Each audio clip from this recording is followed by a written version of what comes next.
Hello student, कैसे हैं आप सब। एक बार पुनः आप सभी का आपके अपने चैनल सी कोचिंग क्लासेस पर स्वागत है। क्लास 12 केमिस्ट्री एनसीईआरटी चैप्टर 1 में आज हम आपको समझाने वाले हैं प्रतिचुंबकीय ठोस, अनुचुंबकीय ठोस, लौह चुंबकीय ठोस, प्रतिलौह चुंबकीय ठोस और सूक्ष्म लौह चुंबकीय ठोस। इनके बारे में विस्तृत समझाएंगे। बस आपको थोड़ा सा लॉजिक लगाना है, लेकिन आप यदि आज इस वीडियो को अंत तक देख लेते हैं तो डेफिनेट है आप किसी को ही समझा सकते हैं। ये गारंटेड मैं कहता हूं, क्योंकि मैं आपको ऐसा चीज देने वाला हूं जो कि आप आसानी से बिल्कुल याद कर सकते हैं। ठीक है, तो चलिए स्टार्ट करते हैं। यदि पहली बार आप चैनल पे आए हुए हैं तो लाइक जरूर कर देना और दोस्तों के साथ शेयर करना। नए चैनल को सब्सक्राइब, बेल आइकन भी प्रेस कर लेना। सबसे पहले स्टूडेंट देखते हैं हम क्या प्रतिचुंबकीय ठोस। तो इसके बारे में आपको थोड़ा समझ लेना है कि प्रतिचुंबकीय पदार्थ हुए हैं जो चुंबकीय क्षेत्र में आकर्षित नहीं होते बल्कि चुंबकीय क्षेत्र से प्रतिकर्षित होकर बाहर निकलना चाहते हैं। इन पदार्थों में अयुग्मित इलेक्ट्रॉन नहीं होते हैं। दूसरे शब्दों में इनमें सभी इलेक्ट्रॉन युग्मित होते हैं। अब देखिए, जो मैं इलेक्ट्रॉनिक विन्यास है उसके आधार पर आपको समझा दे रहा हूं, लेकिन निकालूंगा नहीं, क्योंकि आपका जब डी ब्लॉक चलेगा तो उस पर विस्तृत अध्ययन कराएंगे। तो चैप्टर 1 में केवल आपको समझना है कि ये प्रतिचुंबकीय ठोस है क्या। दोस्तों यहां पर समझना, जैसे यदि बात करूं किसी भी यौगिक की बात करूं जिसमें आपके पास पूर्णतः इलेक्ट्रॉन भरे हुए हों, ठीक है ना, जैसे जिंक है, इसमें यदि बात करें तो 3d10 इलेक्ट्रॉन भरा होता है। डी में देखेंगे यदि आप तो स्टूडेंट 5 ऑर्बिटल होते हैं और 5 ऑर्बिटल में क्रमशः पहले एक एक इलेक्ट्रॉन और फिर दूसरा इलेक्ट्रॉन भर दिया जाता है। अब इसके बाह्यतम कोश में पूर्णतः इलेक्ट्रॉन भरे हुए हैं, कोई भी अयुग्मित नहीं दिखता है। अर्थात यहां पर सभी के सभी जो कक्षक हैं वो युग्मित हैं, है ना, कोई भी अयुग्मित इलेक्ट्रॉन नहीं है। तब इनमें बंध बनाने की क्षमता नहीं है। बंध बनेगा तभी तो आकर्षण होगा, और जिसमें आकर्षण का गुण होगा वही तो चुंबकीय कहलाएगा। चुंबकीय गुण स्टूडेंट एक प्रकार का आकर्षण का गुण है, जिसमें पूर्णतः इलेक्ट्रॉन युग्मित है तो उनमें किसी भी पदार्थ से, किसी भी परमाणु से इलेक्ट्रॉन लेने की क्षमता नहीं है और ना वो ले सकता है। तब ऐसे में इसके में मतलब इसमें किसी भी प्रकार का आकर्षण करने का क्षमता नहीं है, इसलिए इसे हम कहते हैं प्रतिचुंबकीय ठोस। अर्थात ऐसे ठोस जिनके जो कक्षक हैं पूर्णतः इलेक्ट्रॉन से युग्मित होते हैं, कोई भी अयुग्मित इलेक्ट्रॉन नहीं होता, वे जो ठोस होते हैं वे प्रतिचुंबकीय ठोस कहलाते हैं। जैसे एग्जाम्पल के तौर पर यहाँ पर लिखा हुआ है NaCl है, बेंजीन है, V2O3 है, बेनेडियम ट्राई ऑक्साइड यहाँ पर है, टाइटेनियम डाइऑक्साइड है। तो ये आपके पास कुछ यौगिक हैं। अब क्वेश्चन पूछा जाता है, ध्यान रखिएगा, कि निम्न में से कौन सा प्रतिचुंबकीय ठोस है। 4 ऑप्शन दे देगा, और जो यहां मैंने 4 लिखा है बस आपको इन्हीं को याद करना है। तो 3 अन्य ऑप्शन रहेंगे और एक ऑप्शन इसमें से रहेगा। तो आपको समझ में आ गया होगा स्टूडेंट कि प्रतिचुंबकीय ठोस क्या है। बस आपको माइंड में याद रखना है कि जिसके पूर्णतः युग्मित हो, जिसके कक्षक पूर्णतः क्या हो, युग्मित हो। तो जब कक्षक पूर्णतः युग्मित होंगे, उनमें कोई भी इलेक्ट्रॉन अयुग्मित नहीं होगा, तब वो किसी को आकर्षित करने की क्षमता नहीं रखेंगे, और जब वो आकर्षित करने की क्षमता नहीं रखेंगे तो उस पर चुंबकीय गुण नहीं होगा। और जिस पे चुंबकीय गुण नहीं होता है वो एक दूसरे को आकर्षित नहीं करते हैं, या तो किसी पदार्थ से आकर्षित भी नहीं होते हैं, तो वो प्रतिचुंबकीय ठोस कहलाते हैं।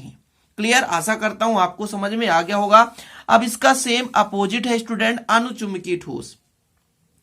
अणु या आयनों से युक्त यौगिकों में जिनमें अयुग्मित इलेक्ट्रॉन उपस्थित होते हैं वे चुंबकीय क्षेत्र द्वारा आकर्षित होते हैं, इन्हें अणुचुंबकीय ठोस कहा जाता है। इस प्रकार के पदार्थों की अणुचुंबकीयता चुंबकीय क्षेत्र हटा लेने पर समाप्त हो जाती है। अर्थात स्टूडेंट यहां पर आपको यह समझना है कि ऐसे पदार्थ जिनमें अयुग्मित इलेक्ट्रॉन है लेकिन ये केवल किसी से आकर्षित होते हैं, ये किसी को ज्यादा मात्रा में आकर्षित नहीं करते, और जैसे ही ये चुंबकीय क्षेत्र से इसको हटा लेते हैं तो इनमें चुंबकीय गुण समाप्त हो जाता है। लेकिन याद रखना कि इनमें अयुग्मित इलेक्ट्रॉन होगा, ठीक है ना। अयुग्मित इलेक्ट्रॉन होगा मतलब पूर्णतः जो इलेक्ट्रॉन युग्मित नहीं होंगे और कुछ मात्रा में अयुग्मित होंगे। अयुग्मित होने के कारण स्टूडेंट वो किसी ना किसी को क्या कर पाएंगे, आकर्षित कर पाएंगे, किसी ना किसी को आकर्षित कर पाएंगे। जैसे यहां पर ऑक्सीजन परमाणु का अयुग्मित इलेक्ट्रॉन दिखा रहा, ऑक्सीजन का होता है 8, तो देखिए 2 2 4 और 4 5 6 7 8, तो आपके पास 8 इलेक्ट्रॉन दिख रहे हैं। 8 इलेक्ट्रॉन में यहां पर आप देखेंगे कि 2 अयुग्मित इलेक्ट्रॉन हैं।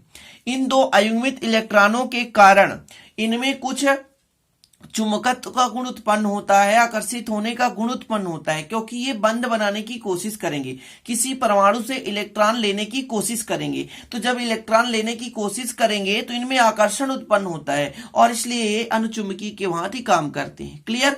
तो ऐसे अणु या परमाणु या पदार्थ या यौगिक जिनमें क्या होता है, अयुग्मित इलेक्ट्रॉन होता है, तो उन्हें हम उनमें क्या है, आकर्षण करने की क्षमता उत्पन्न हो जाती है और ऐसे पदार्थ ऐसे ठोस को अनुचुंबकीय ठोस कहते हैं। लेकिन इसमें एक प्रकार का गुण है कि इसे हम चुंबकीय क्षेत्र से यदि हटा लें तो इस पर जो चुंबकीयता का गुण होता है, चुंबकत्व का जो गुण होता है, वो समाप्त हो जाता है। चीजें क्लियर स्टूडेंट? तो प्रतिचुंबकीय आपने समझा कि प्रतिचुंबकीय में एक भी इलेक्ट्रॉन अयुग्मित नहीं है। क्लियर है? सभी युग्मित हैं। लेकिन अनुचुंबकीय में क्या होता है कि कुछ जो इलेक्ट्रॉन है वो कैसे होते हैं स्टूडेंट? तो कुछ इलेक्ट्रॉन जो है अयुग्मित होते हैं, उनमें कहीं ना कहीं आकर्षण करने की क्षमता उत्पन्न हो जाती है, इसी कारण से ये अनुचुंबकीय कहलाते हैं। क्लियर? तो प्रतिचुंबकीय में किसी भी प्रकार का आकर्षण नहीं होता है, लेकिन ये जो अनुचुंबकीय ठोस है ये आकर्षित होते हैं, लेकिन चुंबकीय क्षेत्र से हटा लेने पर इनमें चुंबकत्व का मान समाप्त हो जाता है। अब आपको तीसरा समझना है लौह चुंबकीय, जिसे इंग्लिश में कहते हैं फेरोमैग्नेटिक ठोस। ठीक है ना? तो इसके बारे में समझें कि जो लौह चुंबकीय पदार्थ हैं वो बाह्य चुंबकीय क्षेत्र द्वारा आकर्षित होते हैं। देखिए चुंबकीय पदार्थ हैं, यदि मैं बात करूं कि अनुचुंबकीय ठोस और लौह चुंबकीय ठोस में प्रबल कौन है, तो ये लौह चुंबकीय होगा। देखिए अभी मैं बताता हूं क्यों, कि ये पदार्थ बाह्य चुंबकीय क्षेत्र द्वारा आकर्षित होते हैं। यदि चुंबकीय क्षेत्र को हटा लिया जाता है तो भी चुंबकीय गुण विद्यमान रहता है, अर्थात इनमें स्थायी चुंबकशीलता उत्पन्न होती है। चूंकि ये गुण लौह यौगिकों के अभिलाक्षणिक गुण है, अतः ये लौह चुंबकशीलता कहा जाता है। सबसे अच्छा एग्जाम्पल है यहाँ पर आयरन, निकेल, कोबाल्ट। ठीक है, फिनोकी ऐसा भी कह सकते हैं, CrO2। देखिए इसको मैं आपको समझा रहा हूं कि लौह चुंबकीय क्यों इतना ज्यादा प्रबल है। तो लौह चुंबकीय में स्टूडेंट ध्यान रखना है आप लोगों को कि लौह चुंबकीय में जैसे यदि मैं मान के चलता हूं कि 7 F में इलेक्ट्रॉन जा रहे हैं, ठीक है, 1 2 3 4 5 6 7, या D में, ठीक है, तो D में कितने इलेक्ट्रॉन है? 5 इलेक्ट्रॉन है। ठीक है, 5 इलेक्ट्रॉन है, तो पांचों के पांचों अयुग्मित हैं और उनकी सभी की दिशा एक ही ओर है, क्लॉकवाइज है, एंटी क्लॉकवाइज किसी का नहीं। देखिए इलेक्ट्रॉन दो प्रकार से चक्रण, ये तो क्लॉकवाइज, एक एंटी क्लॉकवाइज। क्लियर है ना? एक क्लॉकवाइज और दूसरा एंटी क्लॉकवाइज। तो सभी के सभी जो चक्रण की दिशा है एक ही ओर है। जब एक ही ओर चक्रण की दिशा, तो एक ही ओर प्रबलता के साथ आकर्षित होते हैं, इसलिए इनको हम चुंबकीय क्षेत्र से हटा भी दें फिर भी इनमें चुंबकत्व का गुण बना रहता है। चीजें क्लियर? समझ गए? मैंने क्या बताया था? प्रतिलौह में क्या बताया था, प्रतिचुंबकीय में क्या बताया था? प्रतिचुंबकीय में पूर्णतः युग्मित होते हैं। क्लियर? लौह चुंबकीय में आपको यहां पर क्या देखना है कि पूर्णतः ये केवल क्लॉकवाइज होंगी या एंटी क्लॉकवाइज होंगी, केवल एक ही दिशा पे इनका घूर्णन होगा। क्लियर? और जो आपका अनुचुंबकीय था उसमें युग्मित भी थे, अयुग्मित में भी थे। ठीक है, लेकिन सभी का जो चक्रण का दिशा एक ही ओर नहीं था। क्लियर? जैसा कि मैंने आपको यहां पे समझाया था, देखिए थोड़ा सा पेज हटाता हूं, यहां पर देखिए ऑक्सीजन परमाणु में आप देखेंगे, यहां पर स्टूडेंट देख रहे होंगे कि जैसे इसमें ये आपका P है, ठीक है, P है, P में 4 इलेक्ट्रॉन है, ठीक है ना, P कक्षक में। तो यहां पर देखें 1 2 3 क्लॉकवाइज है, लेकिन एक एंटी क्लॉकवाइज है।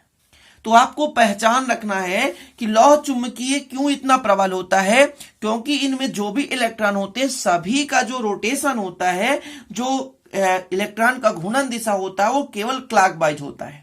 और क्लॉकवाइज होने के कारण, एक ही दिशा में होने के कारण इनका जो आकर्षण क्षमता है वो प्रबल हो जाता है, और इसी कारण से इनमें जो चुंबकत्व का गुण होता है अधिक होता है, मतलब ज्यादा मात्रा में होता है, चुंबकीयता इसमें अधिक होती है। क्लियर?